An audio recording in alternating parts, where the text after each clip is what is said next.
Tithing isn't about church budgets. Tenth to Melchizedek.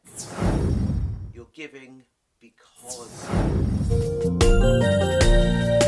Today I'm sharing my crumbs from the Master's table, contending for the faith that once was delivered to the saints, the apostles who walked with Jesus.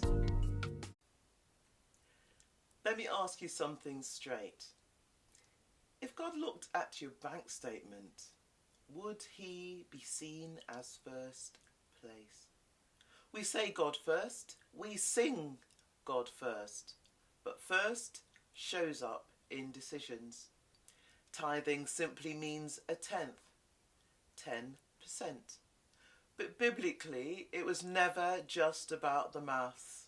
It was about priority. Before the law ever existed, Abraham gave a tenth to Melchizedek. Later, Jacob vowed the same. This wasn't pressure. There was no command yet. It was revelation. They understood, if God gave it to me, then God comes first. Proverbs 3:9 says, "Honour the Lord with thy substance, and with the first fruit of all thine increase." Not leftovers, first fruits. That is the principle. Now here's where people hesitate. Isn't tithing Old Testament? Yes, it's clearly structured under the law, but grace doesn't move generosity, it intensifies it. Jesus mentions tithing in Matthew 23 and 23. He didn't cancel it. He corrected the spirit behind it. Then look at the book of Acts. Nobody was asking, what's the minimum? They were asking, what is needed? Paul writes in 2 Corinthians 9 and 7, God loveth a cheerful giver. Here's the difference. The law says you must. Grace says you get to. And if grace has truly changed your heart, generosity won't shrink. It will grow. Because you realise something powerful. You're not giving to get saved.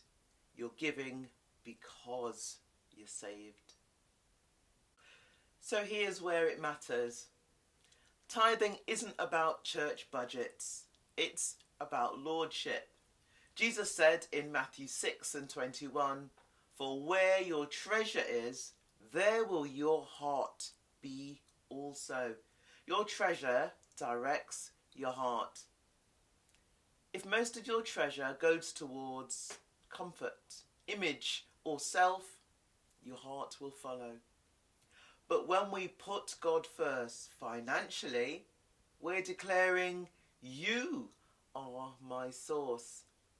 Psalms 24 and 1 says, "The earth is the Lord's and the fullness thereof." It was his before it was ours. So giving becomes alignment. It breaks fear, it breaks greed, and it trains us to trust. And yes, it sustains the work of God here on earth. Ministry doesn't run on thin air after all. The gospel moves through faithful people. But deeper than that, giving shapes us. It keeps God first in a world that constantly competes for first place. So here's the real question. Is Jesus our Saviour only, or is he Lord? Because if he is Lord, he touches every area, including our finances. And when he's first there, everything else follows.